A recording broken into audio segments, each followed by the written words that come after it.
멋모르고 오직 패기와 열정만으로 가득한 청춘은 누구나 겪게 되는 시기입니다. 그 청춘의 기간 동안 만개했던 내 인생의 꽃잎이 이 야속한 세월 아래 어느새 다 시들어버림을 깨닫게 되면 이 지나간 시간을 두고 회상하는 그런 연가를 부르게 됩니다. 이 지난 시절을 떠올리며 흥얼거리는 그 노래에는 가슴 뛰는 열정, 또 씁쓸한 미소를 짓게 하는 추억, 또 몸서리칠 정도로 쓰라린 아픔 등 이 복잡 미묘한 감정이 얽혀 있게 되기 마련입니다. 나아가 그 시절로 다시 돌아갈 수 있다면 더 잘할 수 있었을까라는 질문을 스스로 던져보기도 합니다. 가진 것은 몸뚱이 하나인 청춘이라는 이름 아래 믿져야 본전, 또 못 먹어도 고, 맨 땅의 헤딩 따위의 구호를 마음속에 담고 이 세상으로 뛰어들어 욕먹고 또 지치고 또 깨지고 또 상하는 과정을 통과하면서 힘들지만 이 악물고 눈 한번 질끈 감고 버티는 사이에 이 늘어난 맷집, 또 만족할 정도는 아니더라도 어느새 성장하여 나른 한 몫을 감당하고 있는 내 모습을 보며 그래도 인생 헛살지 않았다라고 하며 안도의 한숨을 내쉴 수 있다면 이 최고는 아니지만 최선의 삶을 살았다고 할 수가 있을 것입니다. 오늘 본문 요한 1서는 예수님의 제자인 사도 요한이 이 에베소 교회를 비롯하여 소아시아 지역의 여러 교회들을 향해 보낸 편지로 알려져 있습니다. 청춘을 다 바쳐 이 예수 그리스도와 그의 복음의 말씀을 전하였던 요한은 그 인생의 마지막 시기를 통과하면서도 자기의 사명을 끝까지 잘 감당하고 있었습니다. 그가 이 편지를 기록할 당시는 예수님께서 명하신 대로 이 복음 전파에 온 힘을 쏟은 제자들의 열심과 또한 수고로 인해 여러 지역의 교회가 세워지고 이 복음이 점차 확장되는 부흥의 역사가 일어나고 있었습니다. 때문에 이 복음을 향한 교회와 성도들의 마음은 이 청춘의 시기를 맞이한 그 인생처럼 뜨겁고 열기가 넘쳤습니다.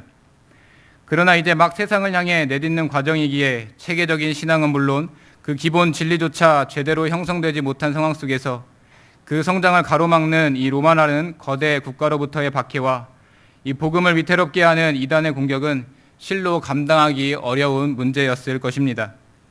그러나 이 청춘의 시기를 통과하는 인생과 같이 초대교회는 힘들고 아프지만 이 시기를 잘 감내하였습니다. 그렇다면 초대교회와 성도들이 수많은 어려움을 물리치고 그 신앙을 지킬 수 있었던 비결은 무엇이었습니까? 바로 순전하고 솔직한 그 신앙의 고백이 그들의 입술과 심령에 자리 잡고 있었기 때문입니다. 각자 표현하는 형태와 방식들은 제각기 달랐지만 그 고백에 담긴 핵심적인 요소는 개인은 물론 이 교회 공동체가 하나로 결속하도록 만들어 주었습니다. 헛된 고백이 아닌 진심이 담긴 고백이었기에 아픔과 고통을 견디고 끝내 성숙한 개인과 교회로 성장할 수 있게 된 것입니다. 이 시간 함께 주신 말씀을 통해 성도로 하여금 이 세상으로부터 오는 숱한 어려움 속에서 그 신앙을 지키도록 만드는 그 고백의 내용이 과연 무엇인지 함께 살펴보기를 원합니다. 첫째로 믿음의 대상이신 주님에 대한 순전한 고백이 믿는 자를 세상으로부터 지켜줍니다. 우리 본문 1절에서 4절까지 함께 봉독하도록 하겠습니다. 태초부터 있는 생명의 말씀에 관하여는 우리가 들은 바요, 눈으로 본 바요, 자세히 보고 우리 손으로 만진 바라. 이 생명에 나타내신 바 된지라. 이 영원한 생명을 우리가 보았고 증언하여 너희에게 전하노니 이는 아버지와 함께 계시다가 우리에게 나타내신 바 된 이시니라. 우리가 보고 들은 바를 너희에게도 전함은 너희로 우리와 사귐이 있게 하려 함이니 우리의 사귐은 아버지와 그 아들 예수 그리스도와 더불어 누림이라.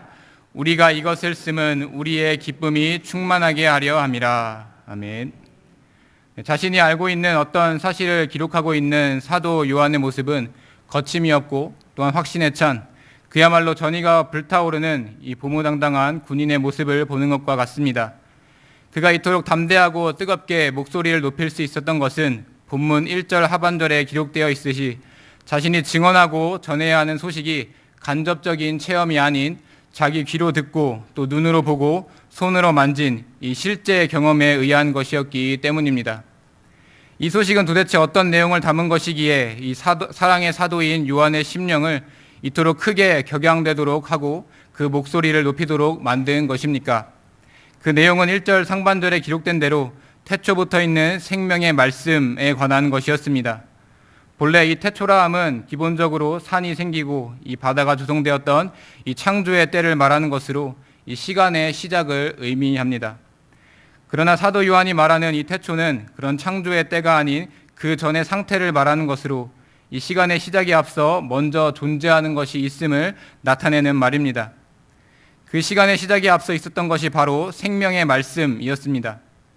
이 생명은 동물과 식물 등 여러 생물들이 살아갈 수 있게 하는 힘을 말하는 것으로 이 한 존재의 본질이나 기초가 되는 것인데, 이 사도 요한은 창조 이전 그야말로 아무것도 없었던 때에 이 생명을 작동하도록 한 것이 바로 말씀이라고 밝히고 있습니다. 그런데 생명이 말씀이다라는 이 말은 일반적인 상식으로 도통 이해가 되지 않는 말입니다. 이 문제를 해결하기 위해 사도 요한은 이 말씀의 정체에 대해 밝혀야 했는데, 단도직입적으로 말해 그 정체는 바로 예수 그리스도였습니다. 예수 그리스도께서 생명의 말씀이 되신다라는 이 사실을 설명하기 위해 이 사도 요한은 헬라 사상에서 말씀, 즉 로고스라는 이 용어의 개념을 빌려왔습니다. 이 당시 헬라인들은 우주가 자연적으로 또 스스로 생겨났으며 이 진행되는 역사 안에 보편적인 법과 원리가 있다고 생각했는데, 이것이 바로 말씀 로고스였습니다. 그리고 이 로고스라는 것이 인간의 영혼과 이성에도 들어있어 이 로고스를 통해 인간이 자연스럽게 우주와 조화를 이루고 교감하게 된다고 보았습니다. 물론 사도 요한이 이 개념을 그대로 사용한 것은 아닙니다. 그가 헬라의 로고스 사상에서 차용한 것은 우주 만물을 만들고 조화롭게 이끄는 무언가가 먼저 있었다라는 개념이었습니다. 요한은 자신이 직접 듣고 또 보고 느낀 바 된 이 하나님의 말씀에 기록된 대로 온 우주는 스스로가 아닌 이 살아계신 하나님에 의해 창조되었고, 그 지으신 모든 만물은 물론 그 형상대로 지으신 인간에 이르기까지 그 능력과 지혜가 충만하신 하나님께서 친히 인도하신다는 그 사실을 확실하게 증거하고 전하기 위해 이 듣는 자들에게 익숙한 개념을 사용하여 그 진정한 의미를 밝히 드러내고자 한 것입니다. 더 놀라운 사실은 그토록 큰 일을 행하신 하나님, 말씀으로 모든 생명을 만드시고 운영하시는 이 하나님께서 본문 2절에 기록된 대로 우리, 즉 지으신 이 창조 세계 앞에 나타내신 바 되었다는 사실입니다. 스스로 계획하신 이 구원의 역사를 완성하시기 위해 이 태초 이전의 시간부터 이 하나님과 함께 계셨던 생명의 말씀, 그 영원한 생명, 이 참 하나님이신 이 예수 그리스도께서 참 인간의 몸을 입고 이 땅에 내려오신 것입니다. 요한을 비롯하여 그 예수 그리스도를 눈으로 직접 보고 또 오감을 통해 그분의 높고 위대하심을 실질적으로 체험한 이 당시의 제자들은 이 기쁜 소식을 개인적으로 또 믿는 자들끼리 고백하는 것뿐만 아니라 아직 주님을 알지 못하고 살아가는 자들에게 고백하는 것을 기뻐하였습니다. 이렇게 먼저 믿는 자들의 고백을 듣고 함께 주님의 이름을 그 입술과 심령으로 고백하고 이 주님 안에서 하나가 되는 것을 영원한 생명의 말씀이신 예수 그리스도를 믿는 자들만이 누릴 수 있는 것이었습니다. 이 순수한 고백 위에 세워진 공동체, 즉 교회 공동체의 사귐과 이 만남은 계속하여 풍성해질 수밖에 없었습니다. 왜냐하면 예수 그리스도만을 따르겠다는 그 믿음의 고백이 이전까지는 단절되었던 하나님과의 교제를 회복케 하는 시작이 되고, 또 본문 4절 우리의 기쁨이 충만하게 하려 함이라 라는 고백대로 영원토록 주님 안에 거하게 된다는 사실에 대한 이 감격과 확신이 이 믿는 자들의 마음에 견고히 자리 잡게 될 것이기 때문이었습니다. 성도 여러분, 요즘 우리나라가 걸어가는 행보를 두고 많은 사람들이 이 국가 정체성이 흔들리고 있다라고 말하고 있습니다. 이 주로 애국심의 형태로 나타나는 이 국가 정체성은 나라에 속한 개인이 뚜렷한 신념을 가지고 이 국가를 위해 개인의 역할을 충실히 감당하며 이 나아가 국가에 대한 헌신과 희생의 마음을 품을 수 있도록 합니다. 따라서 이 국가 정체성이 잘 확립된 나라의 국민은 단합과 결속이 생기고 이 나라의 존속과 발전을 위해 충성을 다하게 되는 것입니다. 이 국가 정체성이 흔들리게 되면 자연스럽게 그 나라는 존립의 위기를 맞게 되는 것이고, 나라의 주인인 국민들의 마음 역시 불안해질 수밖에 없습니다. 그러니 현재 우리와 대치하고 있는 대적들은 이 국가 정체성을 약화시키기 위한 여러 수단을 동원하며 이 헌법을 통해 제정된 이 대한민국의 기본 이념과 그 원리마저 뒤흔들려고 하는 것입니다. 이러한 모습은 하나님의 나라에 속한 백성을 미혹하려는 이 사단의 세력들에게서도 동일하게 나타납니다. 태초 이전부터 계셨던 하나님의 이름 안에 모인 자들, 또 그들을 위해 보내주신 예수 그리스도를 믿는 자들, 또 성령의 역사를 통해 기록된 모든 말씀이 진실임을 깨달은 이 하나님 나라의 백성들은 믿음의 주 또한 온전케 하시는 주를 따라 계속하여 그 나라를 위하여 각자 맡은 분량의 역할을 잘 감당하게 됩니다. 이렇게 자신의 정체성이 세상에 유한한 것이 아닌 저 모든 만물의 시작과 또 진행과 마침이 되시는 이 하나님께 있음을 아는 우리들은 과거 믿음의 선진들의 고백한 것과 동일한 신앙을 가지고 계속하여 주의 나라에 대적하고 있는 세력들에 대항하게 되는 것입니다. 성경 말씀에 기록된 하나님의 역사와 이 벽보를 변함없이 마음 가운데 새기고 살아가는 그 인생 앞에 기록된 말씀대로 친히 찾아와 주셔서 내 생명이 주께 있음을 깨닫게 하신 이 예수 그리스도를 바라보며 그 들은 바, 본 바, 느낀 바를 가감없이 전할 줄 아는 용기와 담대함은 그 입술의 고백으로만 그치지 아니하고 온 천하 앞에 드러나고야 마는 것입니다. 이 귀한 사명에 함께 동참하는 것은 세상 그 어느 찬란한 것이라 할지라도 견줄 수 없는 최고의 가치가 됩니다. 내 입술의 말과 이 마음의 묵상이 순전하게 담긴 이 고백을 통해 하나님 그리고 그 아들 예수 그리스도와 영원 무궁한 사귐과 교제 그리고 만남을 누리며 이 충만한 기쁨 가운데 거하게 된다는 이 사실이 같은 신앙을 가진 우리를 하나로 뭉치고 합하게 만드는 것입니다.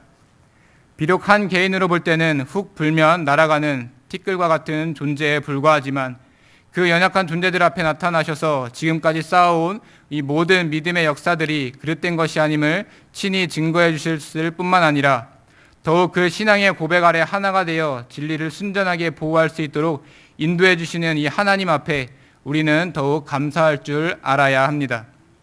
이 사실을 기억하면서 세월이 흐르고 또 세상이 변한다 할지라도 결코 변치 아니하시는 이 믿음의 주님만을 바라보고 고백함으로 그 나라 안에서 영원토록 거할 그 기쁨의 날을 기대하고 사모하며 살아가는 우리 모든 경영의 성도들이 되시기를 간절히 바랍니다. 둘째로 자기 죄에 대한 솔직한 고백이 믿는 자를 이 세상으로부터 지켜줍니다. 본문 5절부터 10절까지 함께 봉독하도록 하겠습니다. 우리가 그에게서 듣고 너희에게 전하는 소식은 이것이니 곧 하나님은 빛이시라 그에게는 어두움이 조금도 없으시다는 것이니라. 만일 우리가 하나님과 사귐이 있다 하고 어두움에 행하면 거짓말을 하고 진리를 행하지 아니함이거니와 그가 빛 가운데 계신 것 같이 우리도 빛 가운데 행하면 우리가 서로 사귐이 있고 그 아들 예수의 피가 우리를 모든 죄에서 깨끗하게 하실 것이요 만일 우리가 죄가 없다고 말하면 스스로 속이고 또 진리가 우리 속에 있지 아니할 것이요 만일 우리가 우리 죄를 자백하면 그는 미쁘시고 의로우사 우리 죄를 사하시며 우리를 모든 불의에서 깨끗하게 하실 것이요 만일 우리가 범죄하지 아니하였다 하면 하나님을 거짓말하는 이로 만드는 것이니 또한 그의 말씀이 우리 속에 있지 아니하리라. 아멘. 이 참 하나님이신 예수 그리스도께서 참 인간의 몸을 입고 오셨다는 사실을 믿고 이 살아계신 하나님의 존재를 순전하게 믿게 된 자들은 오직 하나님을 통한 영원한 사귐과 교제 그리고 만남을 사모하며 늘 충만한 기쁨을 나누게 됩니다.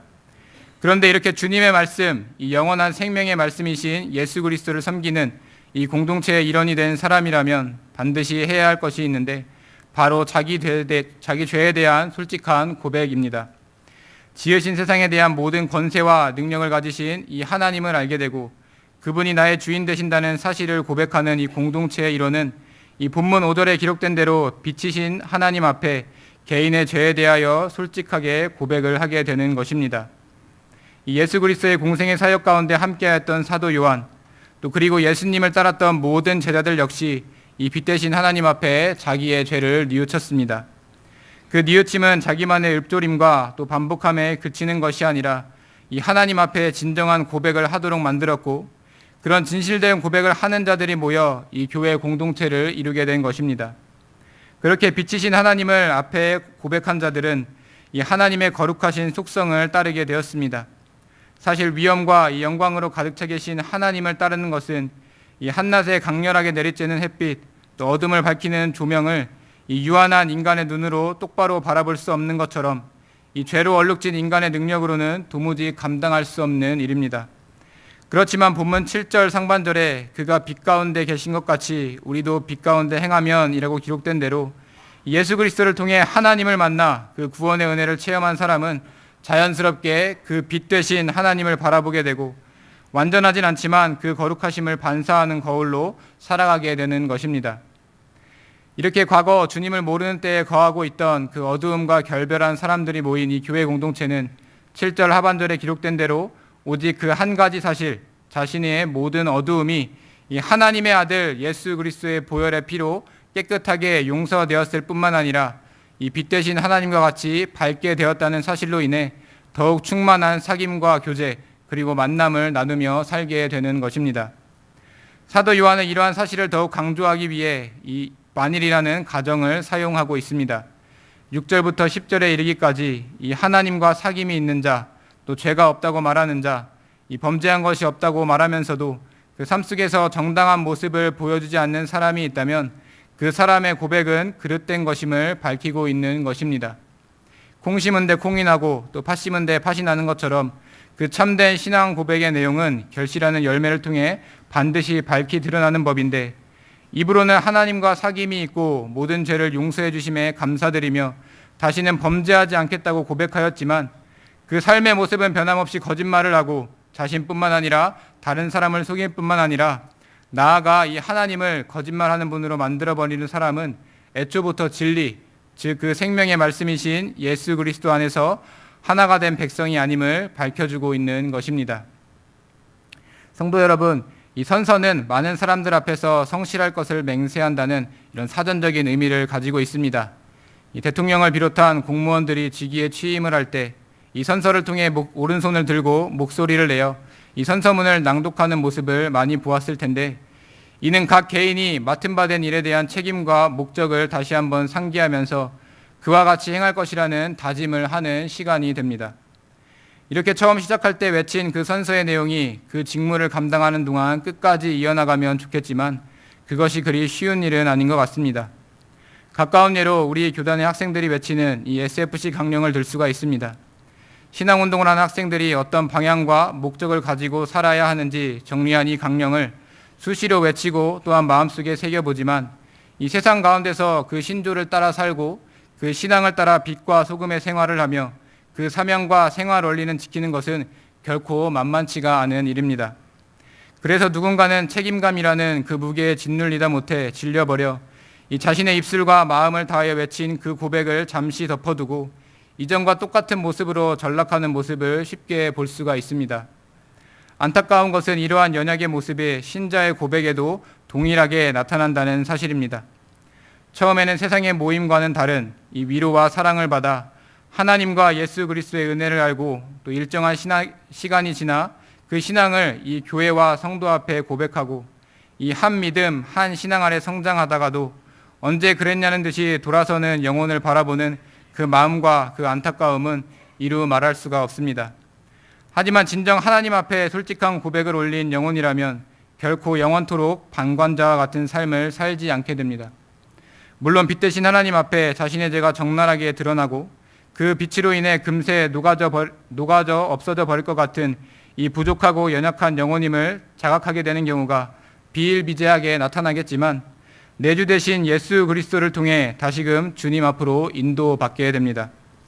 이렇게 오직 주님만이 주시는 이 죄인을 향한 진정한 사랑을 체험한 자의 고백에는 만일이라는 가정은 생각할 필요도 없는, 또 가치 없고 쓸모없는 일이 됩니다. 이 지은 죄가 얼마나 추악하든지 간에 상관없이 은혜와 자비 또 긍휼과 사랑에 충만한 하나님께서 나를 구원해 주신다는 사실 앞에 진정으로 고백하기만 하면 이 바다 같은 주의 사랑이 그 마음에 넘치게 되기 때문입니다. 만일 주님을 향한 우리의 고백이 단 한 번으로 완벽하게 이루어질 수 있다면 저 에녹과 같이 당장에 우리를 하늘로 데려 올라가셨을 것입니다. 그러나 인생 사는 동안 죄의 굴레를 벗어날 수 없는 우리는 여러 가지 죄로 인하여 때로 힘들 때, 또 견디기 힘들 때, 다 포기하고 싶을 때를 마주하게 됩니다. 하지만 우리가 반드시 기억해야 하는 사실은 거기서 모든 것이 끝나는 것이 아니라는 사실입니다. 내가 올렸던 신앙의 고백이 사람 앞에서 또 사람에게 잘 보이기 위해서 고백한 것이 아니라 이 어두움이 조금도 없으신 이 빛 대신 하나님 앞에 진정으로 올려드린 고백이라는 확신에 거하는 사람은 반드시 그 믿음의 제자리로 돌아와 이 신실하시고 의로우신 주님과 그 말씀의 진리를 더욱 절실하게 체험하게 되고야 마는 것입니다. 지은 죄에 대한 솔직한 고백이 이 예쁜 구석이라고는 하나도 찾아볼 수 없는 이 나라는 존재마저 결국 생명의 말씀이신 이 예수 그리스도께 접붙이게 된다는 사실을 깨닫고 그 연약과 부족이 드러날 때마다 처음 올려드린 그 솔직한 회개의 신앙 고백을 떠올리며 이 빛 대신 주님을 닮아가는 우리 모든 경향의 성도님들이 되시기를 간절히 소원합니다. 성도 여러분, 그리고 헌신을 다짐하시는 123 청년의 회원 여러분, 이 순전하고 솔직한 이 신앙의 고백을 통해 믿음의 대상이신 주님을 알고 또 자기 죄를 뉘우치게 된 신앙인은 그 꽃망울을 활짝 터뜨린 그 이팔 청춘의 시기를 맞이하게 됩니다.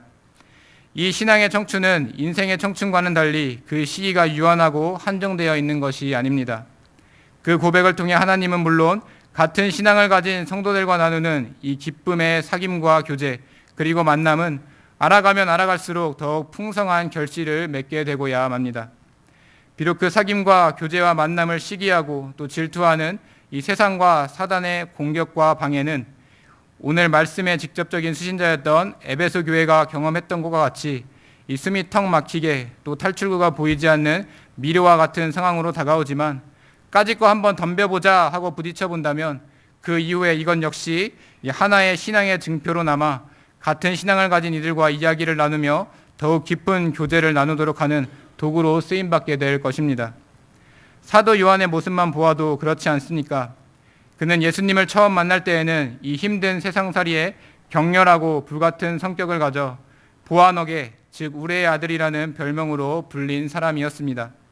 그랬던 그가 예수 그리스도를 통해 하나님을 만나고 또 그 죄를 고백한 후에 이 사랑의 사도로 변하여 이 하나님과 교제하는 그 기쁨에 관하여 같은 신앙을 가진 성도들은 물론 아직 잘 알지 못하는 백성들에게 청춘, 아니 온 인생을 다 바쳐 힘써 전한 것처럼 우리 역시 그 기쁨을 나눌 줄 아는 생명을 얻은 자, 그 빛에 거하는 자가 되어야 하는 것입니다. 그러니 나와 함께 그 길을, 나와 함께 그리고 또 같은 신앙을 가진 자들과 함께 이 충만한 기쁨을 누려보자고 변함없이 손을 내미는 이 주님의 손길을 꼭 붙잡는 여러분들이 되시기를 바랍니다. 이 오늘부터 썸이 아닌 진정한 사랑의 교제를 나누어 보자고 부르는 이 주님의 음성에 필히 응답하시는 여러분들이 되시길 바랍니다.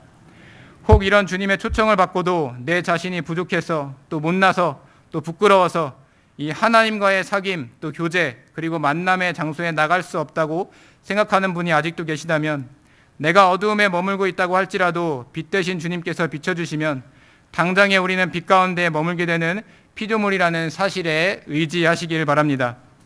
하나님과의 관계에 있어 나 자신을 무언가로 꾸미고 또 치장하고 복잡하게 밀고 당기는 것에만 집중하다가 이 거짓말을 하고 하나님을 속이기까지 하여 이 원점으로 다시 돌아가는 이 미련 곰탱이가 되지 말고 당장은 바보 천치같이 보일지라도 순전하고 솔직한 그 신앙 고백을 고해드린 그대로 살아가는 모습을 통해 하나님께서 주시는 충만한 기쁨 속으로 들어가는 여러분들이 되시기를 바랍니다. 그럴 때 우리는 혼자 앓다가 끝나는 사랑, 또 금세 사그라드는 불장난 같은 사랑을 받고 전하는 것이 아닌 이 사도 요한이 그랬던 것처럼 가슴 터질 듯 열망하는 사랑, 또 사랑 때문에 목숨 거는 사랑, 이 화라산처럼 터져오르는 그런 사랑을 받고 끝까지 전하는 일을 감당케 되고야 마는 것입니다. 이 일을 위해 태초에 말씀으로 세상을 창조하신 하나님께서 나를 불러주셨고 이 태초전부터 하나님과 함께 계셨던 그 생명의 말씀이신 이 예수 그리스도가 나타내신 바 되었다는 사실을 그 심령과 입술로 고백하며 우리 가운데 오늘도 변함없이 임재하고 계신 이 성령 하나님의 도우심을 받아 하늘로서 오는 그 충만한 기쁨과 사귐을 영원토록 누리고야만은 우리 모든 경향의 성도님들이 되시기를 간절히 바랍니다.